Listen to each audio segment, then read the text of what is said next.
그럼 첫 번째 주제인 김태효 박사님의 한반도 위기 진단과 평화체제 구축 방안에 대한 발표를 해주시겠습니다. 네. 20분에 발표하기 참 힘든데요. 한 2시간쯤 해야 될 것 같은데. 예, 워낙 연구 많이 하셨으니까. 네, 이게 이제 안보 문제 전체를 다 구석구석을 짚어봐야 되는 문제가 돼서, 그러나 어쨌든 뭐 주마간산식이 되더라도 제가 한번 짚어보겠습니다.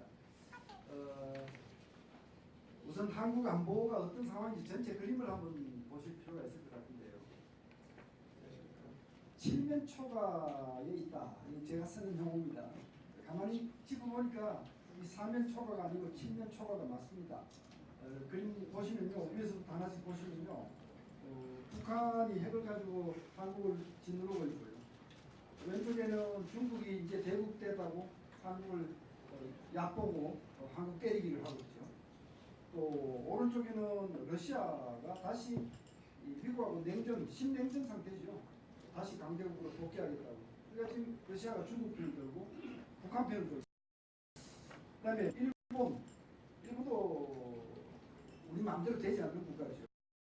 일본하고 미묘한 상태고, 또 미국, 우리 동맹국이지만 제가 그 트럼프 리스크라고 했습니다. 저 트럼프 대통령 입을 보십시오. 있는 요인들이 꽤 있습니다.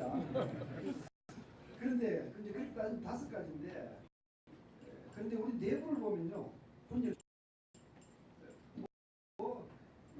아이러니입니다.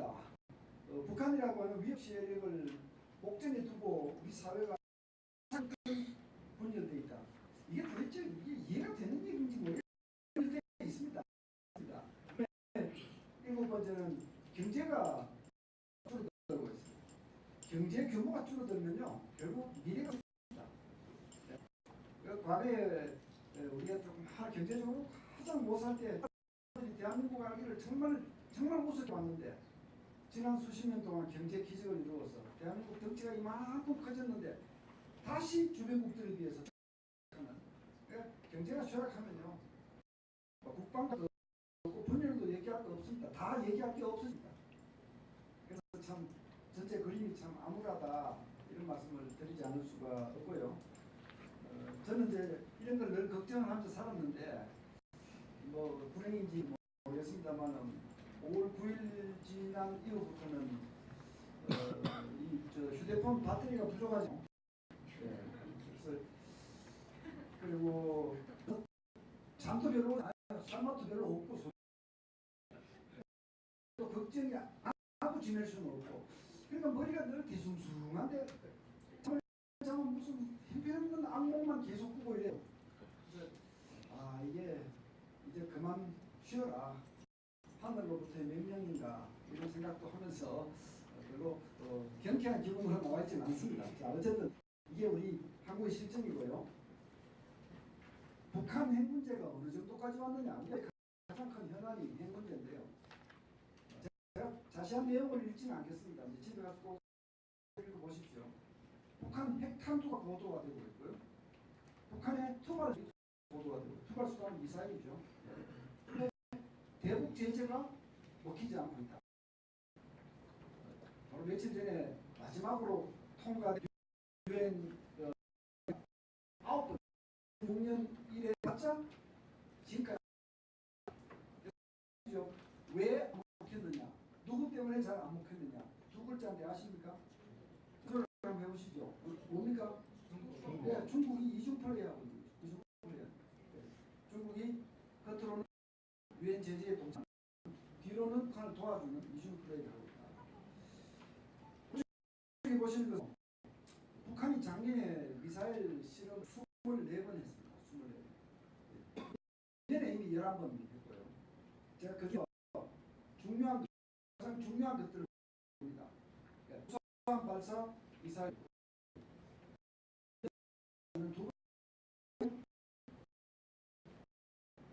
이런 것들 우리 안보에 뭘 의미하는 거냐, 결국 의미를 아셔야 하는데요. 제가 의미를 저렇게 함축적으로 3가지로 정리를 했지만, 저 3가지를 놓고 한 2시간 좀 말씀 나눌 수 있을 것 같아요. 그러나 이제 이게요. 이게 우리 안보에 언제 하면은 안보 위기입니다. 그런데 위기를 위기로 알지 않는 사람들이 이게 더 큰 위기. 이래저래 위기입니다. 이래저래 큰 위기입니다. 억제가 일단 군사적으로 북한이 우리 국가와 국민을 위협하지 못하게 하는 것이 우선적으로 중요하구나. 여러분 뭐이 학술일 때만 기본 나가리라는 말씀하시죠. 네. 바로 그런 겁니다. 네. 억제를 하는 것은 기본 나가리입니다. 기본 나가리. 억제를 하면서 대화를 하든 뭘 하든 그건 다 그 다음의 일이에요. 그 다음에. 그런데 이 순서를 우선순위를 사람들이 수두룩하게 깔려 있어요. 그런 사람들이 중요한 자리에서 정책을 그러니까 뭐 제가 잠이 잘 오겠습니까? 아마 이상훈 장관님께서는 더 잘 못 주무실 것 같습니다. 더 미래에 대한 사명감이 많으셔서 더 잠을 못 주무실 것 같습니다. 두 번째는 동맹에 대한 의존이 심화되고 있다. 이게 참 좋은 그림이 아니에요. 트럼프 대통령이 등장해서 한미 동맹이 변질될 수도 있다. 이걸 우려를 해야 되는 상황인데 우리의 안보는 동맹에 더 의존을 할 수밖에 없는 굉장히 나쁜 상황이죠.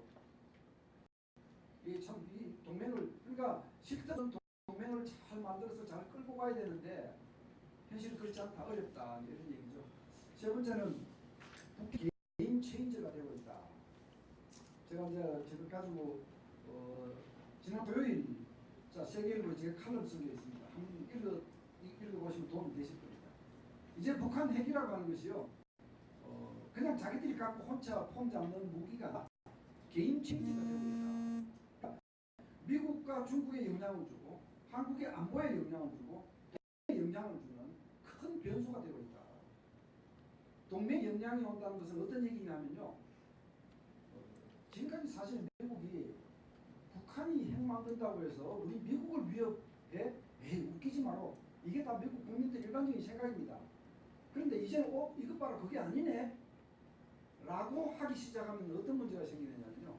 그러면 한반도에 전쟁이 나면 미군이 가서 도와야 되는데 그럼 북한이 워싱턴 LA 때리겠다는 거 아니냐.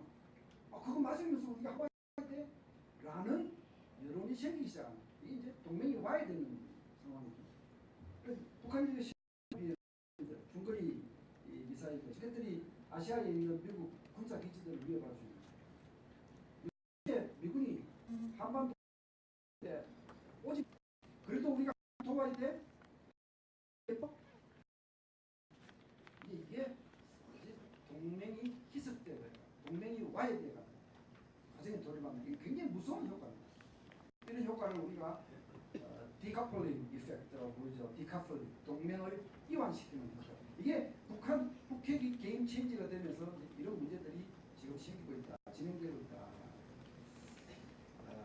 그다음에 이제 여기에 보시는 것들은요. 북한이 4월 15일 연병식 때 선보인 무기들 저 무기들이요. 이 왼쪽에 있는 것들은 다 ICBM급들입니다. 그런데 세계에서 제일 못 사는 빈국 중에 하나인 북한. 우리 대한민국 경제력의 45분의 1밖에 되지 않는 북한입니다. 이렇게 어마어마한 오기부림을 부리면서 전 세계를 상대로 겁쟁이 게임을 벌리고 있다는 이 현실이 참 믿어지지 않지만 그러나 이게 우리의 현실이다. 그렇게 이해를 하셔야 되고요. 자 이제 좀 더 구체적으로 그리고 당장 눈앞에 있는 우리의 안보 현안은 어떤 것들이 있느냐. 이것도 제가 제목 위주로만 한번 해보겠습니다.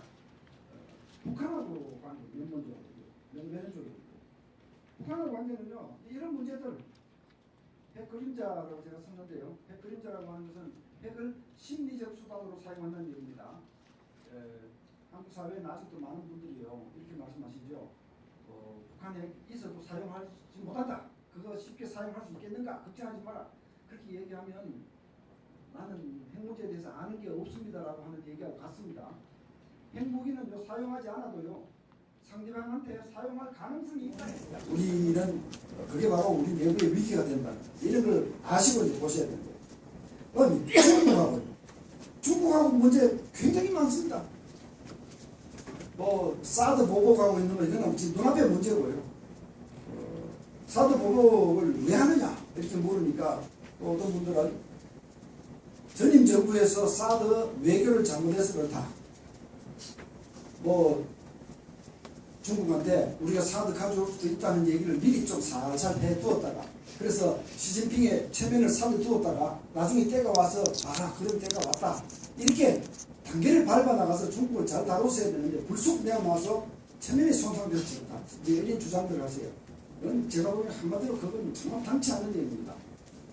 중국은요 이제 때가 되었기 때문에 대한민국 길들이기에 나서는 겁니다.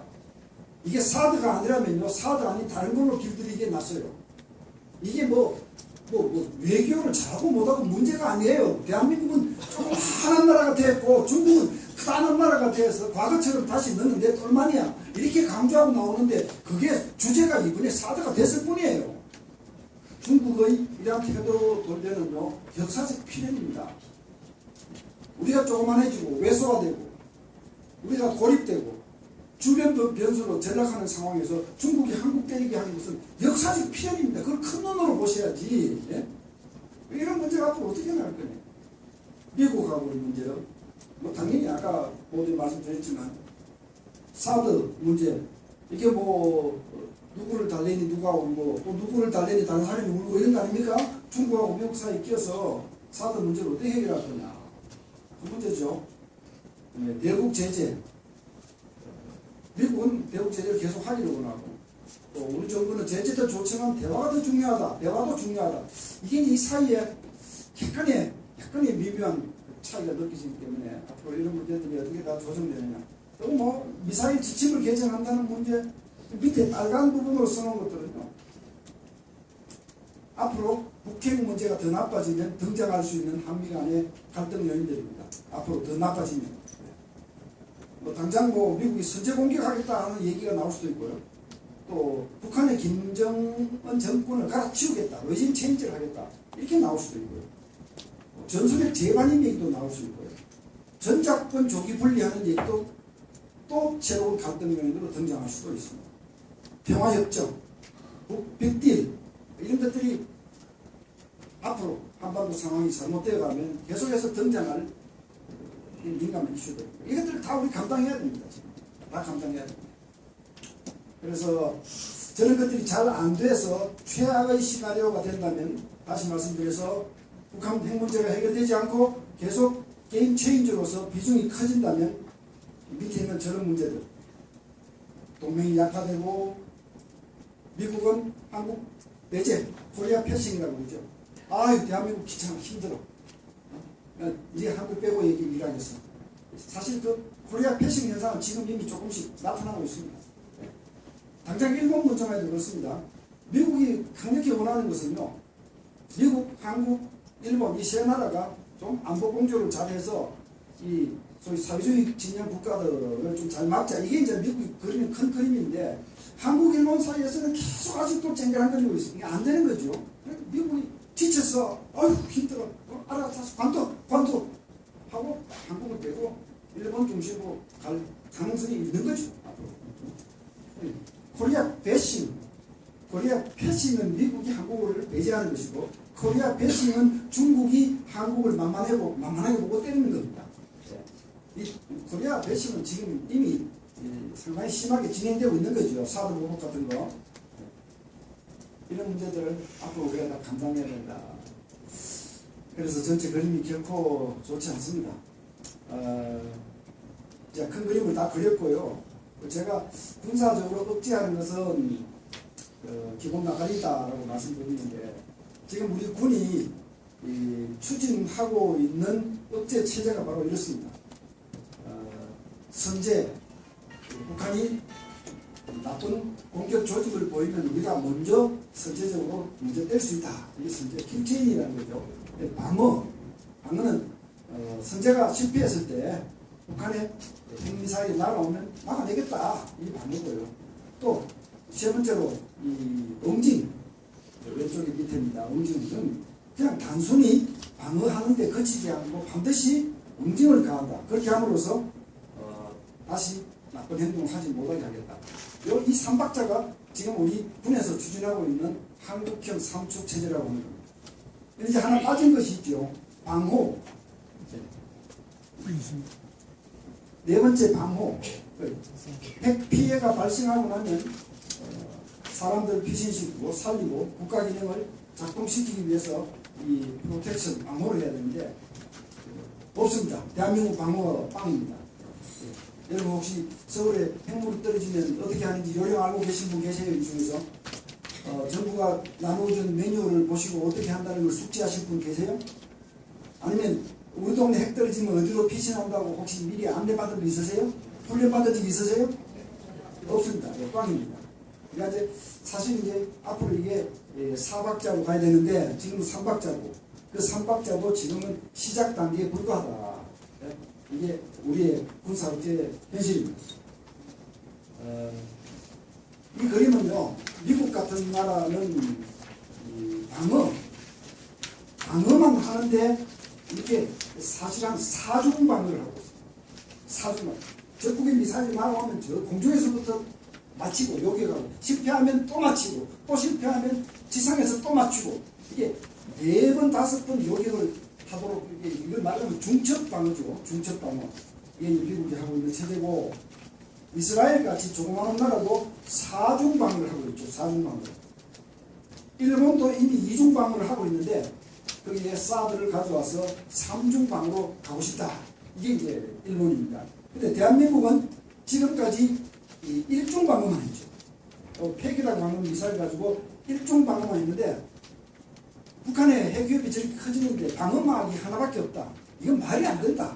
이 얘기는 이미 수년 전부터 전문가들 사이에 군대에서 이미 공공연하게 나와 있었던 얘기입니다. 그래서 북한이 핵실험을 계속하니까 우리 정부도 도저히 안 되겠다. 사드라도 가져와서 이중방어망으로 가자. 그런데 이 이중방어망을 가지고 국민이 분열돼서 난리예요.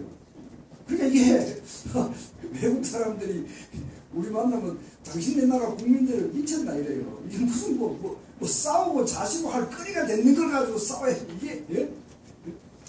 어쨌든 참 이 미스테리어스한 일들이 한국에서 벌어지고 있기 때문에 저는 여기가 내 조국이 맞느냐 저는 뭐 요즘 좌절 속에 빠져 있습니다. 좌절 속에 도대체 사드가 왜 말썽거리냐 예? 이해를 할 수 없습니다. 중국이 사드를 가지고 한국 때리게 하는 것은 굉장히 부당하다. 예, 논리를 제가 쭉 썼습니다. 집에 가서 한번 읽어보십시오. 중국도 이거 다 알고 있습니다. 아니 북한이 핵을 만들어서 대한민국 위협하니까 우리가 살기 위해서 방어수단을 갖다 놓으려고 하는 건데 그러면 우리를 시비할 것이 아니라 원인을 제공한 북한을 시비해야 되지 않느냐 이런 얘기는요. 중국, 한국 전문가들 사이에서 수도 없이 했던 얘기입니다. 다 알고 있습니다. 저 사람들. 근데 알고 있어도 덜쩍 맞춰가는 거죠. 그러니까 무슨 논리가 부족해서 외교가 부족해서 이런 게 아닙니다. 중국은 미국하고 상대하고 있죠. 미국을 견제하는 거예요. 왜 미군이 오느냐? 가까이 오느냐? 왜? 근데 미군을 때리려니까 자기보다 더 세니까 못 때리고 만만한 대한민국만 때리는 거 아닙니까 지금? 그게 사던데. 예? 예? 그게 사던데.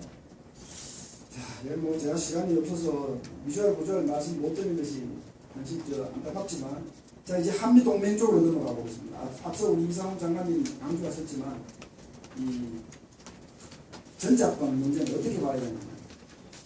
전자권도 뭐 역사가 있고 해서 그 상세한 내용을 아시려면 시간이 걸리겠지만 이렇게 생각하시면 됩니다. 전시작전 통제권 이걸 줄여서 전자권이라고 부릅니다. 그렇죠? 그러면 전시라는 말을 떼면 전시라는 말을 떼고 작전 통제권 이라면 군의 작전 통제권 전체를 말하는 겁니다. 그 작전 통제권을 지금까지 미군이 주도하는 한미연합사를 통해서 공동으로 행사해왔다. 이렇게 얘기하면 100% 정확한 겁니다. 한미연합사가 이걸 행사하는 기구인데 지금까지 이 전시작전 통제권은 연합사가 행사하기 때문에 연합사는 사령관이 미군입니다. 부사령관이 한국군이고. 그러니까 공동 행사를 하지만 미군이 주도한다. 이 말은 맞습니다. 그러나 공동 행사인 거죠. 자, 근데 이 작전 통제권에서 1994년부터 평시 작전 통제권은 우리한테 다 넘어왔습니다. 그러니까 나머지는 전쟁이 일어났을 때 작전 통제권만 얘기합니다. 그게 전작권입니다. 이 전작권을 지금 한미연합체제로 공동행사되어 있다. 이게 이제 현황입니다. 자, 문제는요, 만약에 이 전작권을 다시 환수를 한다. 오케이, 여기서 환수라고 하는 표현 자체가 틀린 겁니다. 환수라고 하는 것은요, 뺏긴 것을 받아내는 게 환수죠. 이 환수라고 하는 표현 자체가 다분히 반미적인 의도가 들어있습니다. 이건 정확하게 얘기를 하려면요, 전작권을 분리하는 문제라고 표현을 하시는 것이 맞습니다. 자, 그러면 전작권을 분리하는 것이 좋으냐 나쁘냐를 따질 때는요, 제가 오른쪽에 저것만 한번 봐주십시오. 오른쪽에 가장 중요하게 짚어야 할 변수 맨 첫 번째가 뭐냐면요, 지금처럼 전쟁이 나면 연합사에서 같이 대응하는 이 체제, 지금 체제, 이게 북한이 보기에 전쟁을 일으키기가 쉽냐, 아니면 미군 따로 한국군 따로 분리되어 있는 것이 북한이 보기에 전쟁을 일으키기가 쉽냐, 이게 1번입니다. 우선순위. 맞죠? 전쟁 억제하는 것이 장땡이 아닙니까? 네? 근데 2번 변수는 뭐냐면요, 전쟁이 일어나면 미군이 와서 도와줄까? 지금처럼 연합사 체제로 한국군, 미군을 한 부대에 한 몸으로 묶어놓는 것이 미군이 개입할 가능성이 높은가? 아니면 따로 떼놓는 것이 미군이 개입할 가능성이 높은가? 여러분 명백하죠? 네. 세 번째, 전쟁에서 이길 확률. 전쟁을 치른다면 지금처럼 한미군이 단일 지휘 체계에서 움직이는 것이 이길 확률이 높은가? 아니면 따로 떨어져서 복잡한 협력 과정을 거쳐서 작전하는 것이 더 이길 가능성이 높은가? 사실 이 세 가지가 가장 중요한 변수 아닙니까? 지금 보세요. 국가 자존심, 군사 주권이 없음, 국가 자존심도 없다느니 또 우리가 전자권이 미국 손에 있어서 군사 외교를 못하느니 바지가랭이 얘기예요. 우리가 언제까지 미국 아저씨들 바지가랭이 붙들고 도와달라고 그래야 되느냐, 이런 식의 젊은이들의 감정을 건드리는 저런 발언들은요, 전부 다 그 다음 변수입니다. 국가 자존심 중요하고 다 중요하지만 그거는 제가 앞에서 얘기한 세 가지보다는 그 다음 순서입니다. 여러분 동의하시죠? 네. 근데 이게 이런 문제가 왜 젊은이들한테 먹히지 않느냐? 왜 먹히지 않느냐? 제가 거듭 말씀드리지만 저는 제가 살고 있는 이 땅이 제 조국인가 의심스럽습니다. 그럼 당신은 국가 자존심도 없는 사람, 이렇게 젊은 사람이 대들면 저한테 혼납니다. 야, 이놈아, 너보다 내가 100배 더 자존심 세 까불지 말고. 예? 장땡이는 전쟁 안 나게 막는 거, 전쟁 나면 이기는 거, 그러기 위해서 미군 개입시키는 거, 이게 우리한테는 급한 겁니다.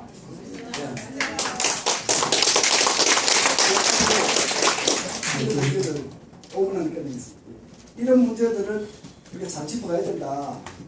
이게 토불hl 와변초, 저는 제가 우리 제 은사님으로부터 배운 용어인데요. 뜻이 그겁니다.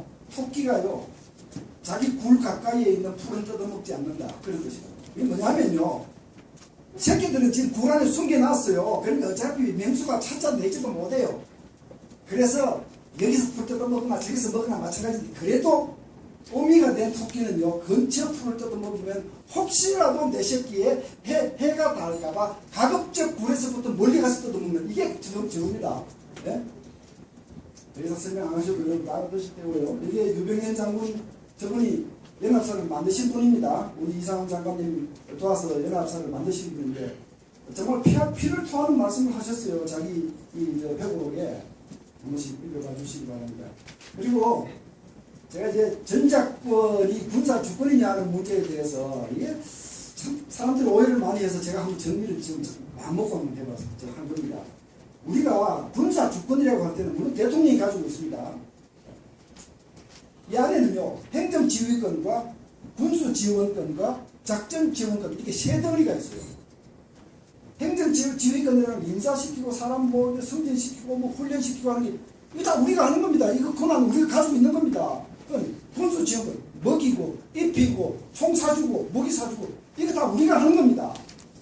그러니까 지금 우리가 얘기하는 것은 군 지휘권 중에서 작전 지휘권만 얘기하는 것이고 그것도 평시가 아니라 전쟁이 나면 그렇게 한다는 겁니다. 이걸 가지고 군사 주권이 미국 손에 있다 이렇게 얘기하면 못 쓰는 거죠. 네? 네, 이런 문제들을 명확히 하실 필요가 있고 마지막 장으로 가겠습니다. 미사일 지침 재개정 미사일 지침 재개정해야 됩니다. 지금은 우리 미사일이 2012년도 이명박 대통령 시절 때 개정을 해서 이제 800km까지 탄도미사일을 쏠 수 있게 되는데 지금 그것도 부족합니다. 나머지 제약도 다 해제해야 됩니다. 여기 계시는 저 두 분은 그 당시 미사일 지침 개정을 하기 위해서 발붙고 뛰었던 두 분을 제가 소개를 했습니다. 평화협정 얘기는 넘어가고요. 마지막 얘기로 넘어가겠습니다. 평화협정 얘기는요. 한국의 운명을 바꿀 수 있는 얘기인데도 불구하고 굉장히 가볍게 지금 얘기를 하고 있어요. 나중에 시간이 되면 제가 이게 시작을 하면 또 한참 말씀을 드려야 될 것 같아서 나중에 보이고 대한민국 뭘 해야 하느냐. 제가 보기에는 이 네 가지는 해야 돼요. 지금 이 네 가지는. 첫째, 안보 국방 역량을 확대해야지 축소하는 것은 지금 타이밍이 아니에요. 뭐 복무 기간을 줄이고 뭐 육군 병력을 줄이고 이건 얘기가 지금 아니에요. 마찬가지로 탈원전 저거 얘기가 아니에요. 이따 우리 교수님 서 교수님 말씀드리겠지만 저건 스스로 자해하는 행위가 될 수 있어요. 두 번째, 안보 상수하에 남북 관계를 개선하도록 해라. 남북 관계 개선에 대해서 저희도 반대하지 않습니다. 그러나 어디까지나 기본 나가리를 중시하라는 것입니다. 이게 순서가 뒤바뀌면 안 된다는 겁니다. 세 번째로 북한을 민족이라고 생각하고 그냥 우리가 다가가고 설득하면 북한이 해해 웃으면서 와서 핵도 포기하겠지. 이런 식의 순진한 발상하고는 결별해야 됩니다. 그렇게 해서는 북한을 다룰 수가 없습니다. 그러니까 피는 물보다 진하다. 돌아가신 YS가 저 말씀을 크게 잘못하셨는데 저런 식으로 해서는 안 된다. 국제 공조를 유지하면서 그 범위 안에서 북한하고의 관계 개선을 모셔야지 국제 제재에서 우리가 이탈하는 순간 대한민국은 더욱더 왕따가 돼요. 마지막으로 제일 민감한 겁니다. Alliance plus 해칭이라고 제가 표현을 쓰는데요. 중국하고 미국 사이에 대한민국을 어떻게 해야 좋으냐. 사드가 바로 그 중국 예 중에 하나죠. 결론은 이렇습니다. 뻔한 겁니다. 만약에 미국하고의 동맹이 깨지더라도 중국이 미국을 대신해서 대한민국 안보를 보장해 줄 수 있다면 오케이, 뭐 그것도 차선책은 된다. 이렇게 얘기할 수 있어요. 이론적으로. 그런데 그게 안 되는 겁니다. 구조적으로. 대한민국한테 위협을 가하는 주된 세력은 북한이고요. 그 북한하고 중국이 군사 동맹국입니다. 그런데 어떻게 중국이 대한민국 안보를 보장합니까? 이게 구조적으로 안 되는 문제인데 여기에서 중국하고 미국 사이에서 덩거리 양다리 외교를 하려고 쓰면 이건 양쪽 다 잃어버린다. 양쪽 다 잃어버린다. 예? 그래서 동맹을 중심에 놓아라. 얼라이언스가 중심에 있어야 한다. 그리고 중국하고의 관계는 개선하기 위해서 노력은 하더라도 그거는 어디까지나 주변적인 문제지 핵심적인 문제, 중심에 있는 문제는 동맹이어야 한다. 이 기조를 지켜야 한다. 이 네 가지가 제가 보기에 이 정부가 지켜주면 참 고맙겠다라고 생각하는 4대 기조입니다. 말씀드렸습니다. 마치겠습니다. 시간이 지나는데도 열강을 시키고 너무 중요한